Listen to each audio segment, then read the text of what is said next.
It's like being on Mars with the Martian rovers. The biggest advance in aviation since the helicopter, and at 20,000 light years, a new planet.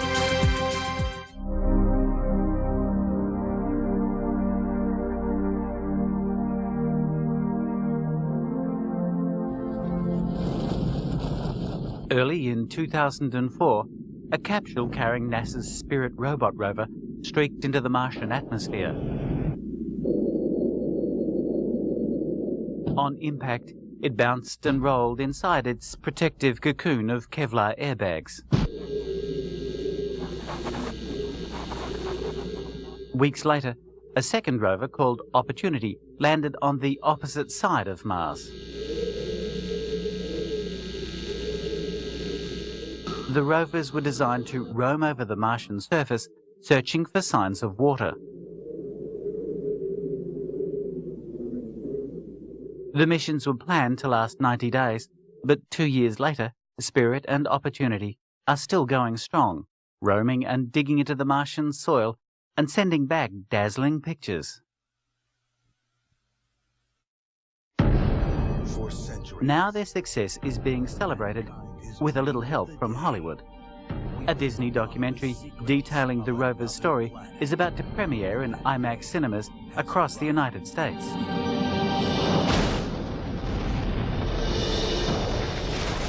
Walt Disney Pictures Roving Mars combines actual rover images of Mars and animation to chronicle the journeys of the robots. Also featured is NASA's Jet Propulsion Laboratory in California, where the rovers were built and from where they are still being controlled.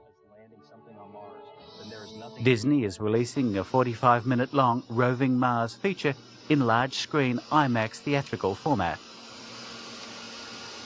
IMAX films are shot with special cameras on 70mm film and are displayed on giant screens. The effect is like trekking across the planet's surface with the rovers. Roving Mars follows the arduous journey of Spirit and Opportunity, but viewers also hear from the creators of the twin robots. Mars rover Chief Scientist Steve Squires spent more than a decade on the project. He says that even though they were built as identical twins, Spirit and Opportunity have developed very different personalities. There are long-term plans for a manned mission to Mars, but until then, Martian enthusiasts will be able to get a taste of the red planet from Roving Mars.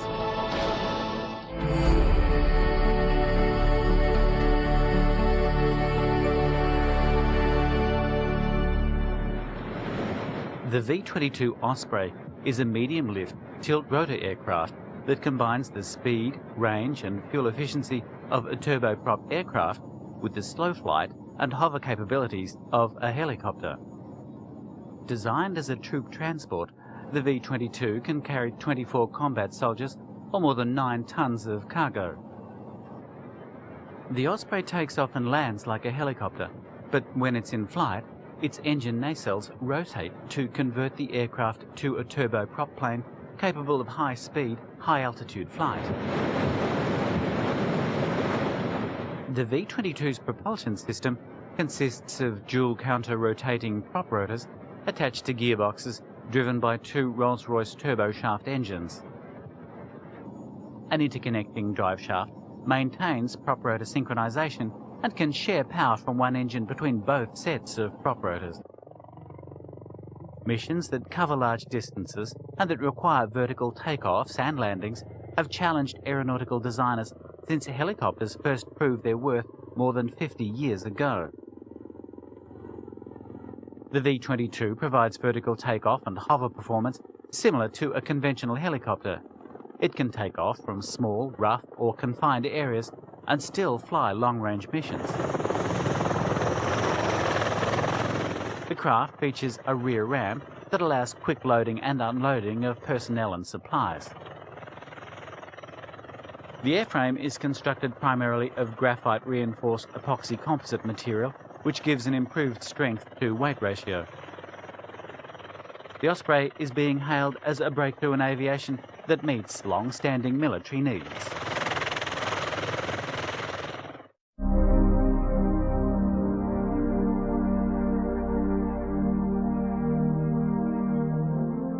The European Southern Observatory at Paranal in Chile has been searching for planets in orbit around distant stars.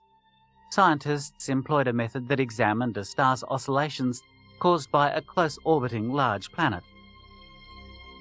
Now, at the nearby La Silla Observatory, astronomers using a new technique have discovered a much smaller planet closer in size to Earth. Using the gravitational microlensing technique, Dr. Pascal Ferk, observing at the Danish telescope at La Silla, noticed a planetary deviation. Other observatories around the world were able to confirm the discovery of planet Ogle 2005 BLG 390 orbiting a brown dwarf star about 20,000 light-years from Earth. The icy planet is about 5.5 times the size of Earth. The new planet is the third to be uncovered by the gravitational microlensing technique. A distant star, the source star, when aligned with another closer star, will have its light concentrated by the gravitation of the closer star, the lens star. This gravitational bending of light was predicted by Albert Einstein. Imperfection in the lens star, such as an orbiting planet, will modify the light from the source star in a very distinctive way. Using the brightness of the parent star and the orbital distance, the new planet has a calculated surface temperature of only 50 degrees Kelvin. Due to its low mass and low temperature, it's probably an icy or rocky planet. To date, more than 170 planets have been discovered outside our solar system using the radial velocity technique. By measuring the tiny back and forth movements of a star, astronomers can infer the existence of an orbiting planet. This technique is heavily biased towards finding large planets which are very close to their parent star. If a distant star had a set of planets with masses and orbits identical to the ones in our solar system, they would be almost impossible to detect using the radial velocity technique and current technology. The gravitational microlensing technique opens the possibility of finding relatively small planets with masses and orbits similar to Earth's. Scientists are keen to find Earth-sized exoplanets in an attempt to ascertain whether life could have evolved in other parts of the universe.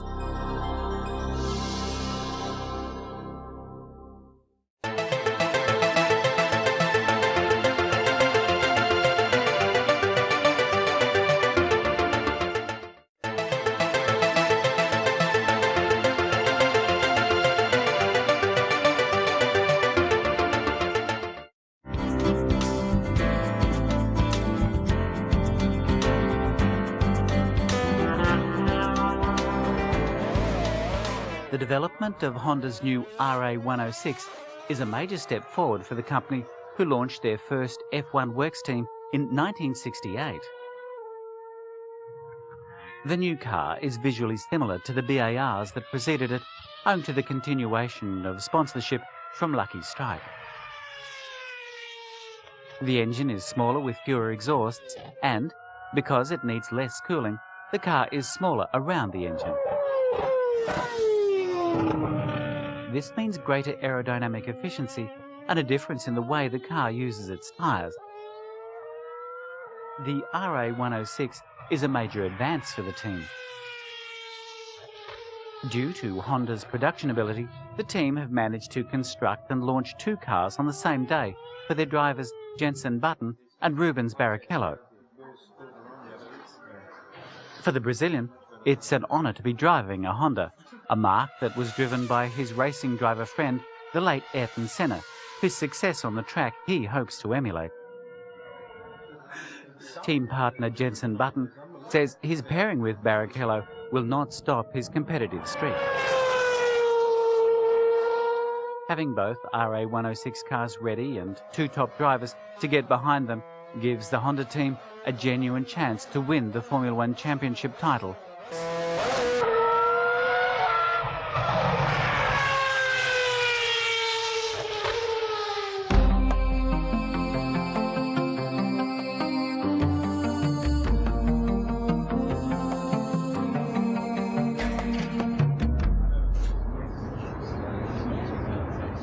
These small turbines convert wind power into electricity for the offices in the building below, saving CO2 emissions and helping the United Kingdom to achieve its targeted greenhouse gas reductions. It was unfortunate that on the launch date the wind was not blowing above the Cooperative Financial Services building in Manchester and the turbines were not generating power. But the event was significant, and the UK Environment Minister was present in Manchester to launch Britain's first array of rooftop micro wind turbines. So what's the section of the building? This is a... When the building's power usage is low, any excess power generated by its rooftop turbines will be fed back into the grid. The turbines will pay for themselves in 4 or 5 years, and in that time, each will save a ton of carbon from going into the atmosphere. The United Kingdom is very serious about making a change to renewable energy sources, and at the other end of Britain, in Scotland, a much larger facility is generating enough electricity for around 55,000 homes. The Blacklaw wind farm near Edinburgh is one of several owned by energy company Scottish Power. It's the largest wind farm in the UK, and it's the first large wind farm built near cities with substantial populations. The blades of each turbine are self-adjusting. The units can detect the levels and direction of the wind and will angle their blades accordingly. They're individually monitored from the farm's substation. Technicians can check the unit's temperature and can take turbines in and out of service as required. Different sized generators inside the columns of each turbine are activated depending upon whether the winds are strong or light. Blacklaw has 42 turbines, but the company is currently adding 12 more, which will mean its 142 megawatt output could satisfy the needs of 75,000 homes. The wind farm is located in what used to be an open-cast coal mine, and Scottish Power has put a lot of effort into rehabilitating what was a degraded site. With an increased understanding of global warming and climate change, the British government is keen to promote these types of renewable energy strategies to curb emissions of CO2. Scottish Power already has plans for another, even bigger wind farm.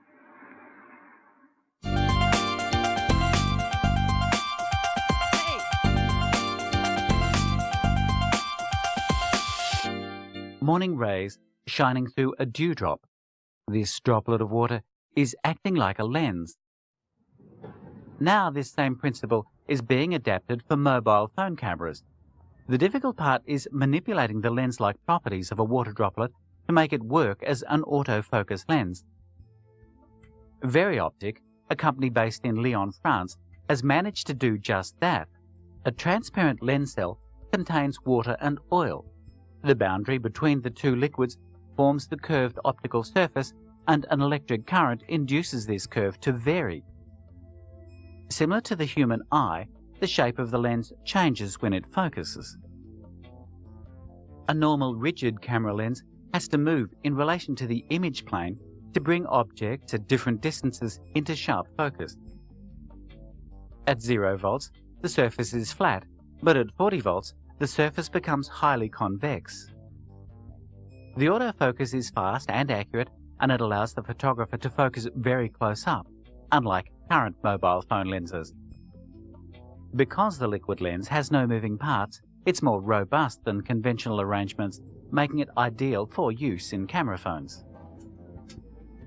At the moment, this pilot production line in Lyon is producing up to 10,000 lenses a month. Components are first cleaned and checked. Then the rings are laid in a tray of water. From here on, the process is completely automatic. The oily liquid is deposited onto the water surface and the rings are then sealed. A huge range of applications is opening for the liquid lens. Increasing numbers of imaging systems are being incorporated into cars, medical applications, and even toys. Partnerships with biotech companies are already being discussed. Verioptic will soon present the first liquid lens mobile phone at a telecommunications conference in Barcelona.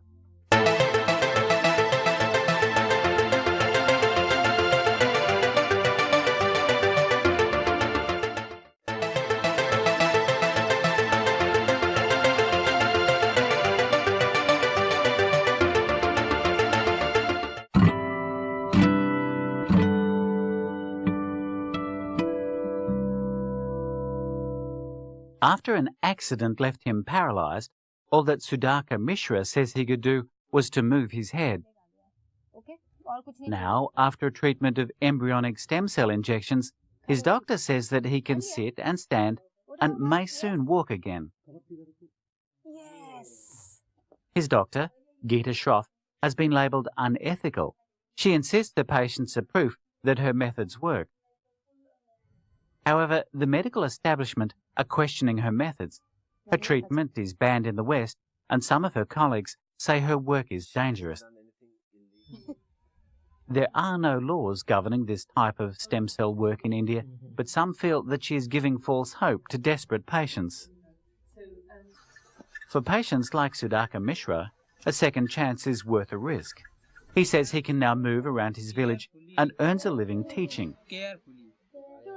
Dr. Shroff has yet to produce documentary evidence to support her claims to having successfully treated 100 patients, but she promises to provide supporting data in due course.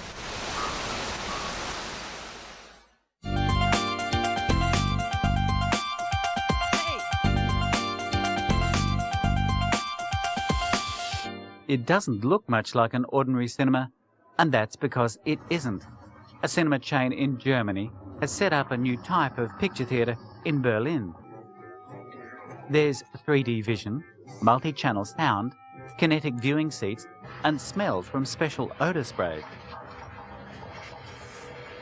Cinema goers say the experience is so real you can reach out and touch it. In the control room, computers coordinate the vision with the chair movements and smell.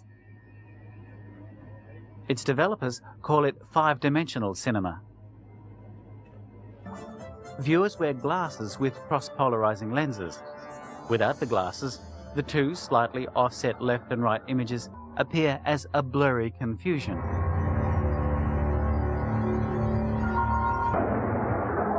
The technology was developed in Austria and it proved a hit in the capital, Vienna. This seat nozzle is for spraying odour. Only one 5D cinema is planned for Berlin for the moment, and so far, judging by the test audience, indications of its future popularity are good. However, there may be a shortage of new five-dimensional movies. Hollywood has no plans to start production of new 5D cinema blockbusters, and without a constant stream of new releases, the cinema might have to keep moving to find new audiences.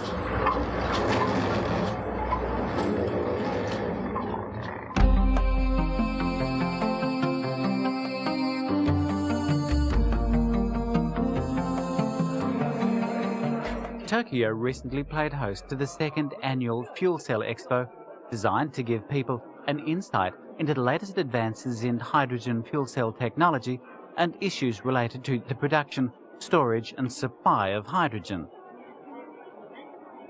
Everything on display at the show used hydrogen as its power source, including this walking doll and this growling dinosaur toy. Hydrogen fuel cell electricity is one of the cleanest sources of energy. The unit's only emissions are water vapour. This Segway scooter has hydrogen cylinders and a fuel cell stack, instead of the more usual rechargeable battery, to provide it with electric power.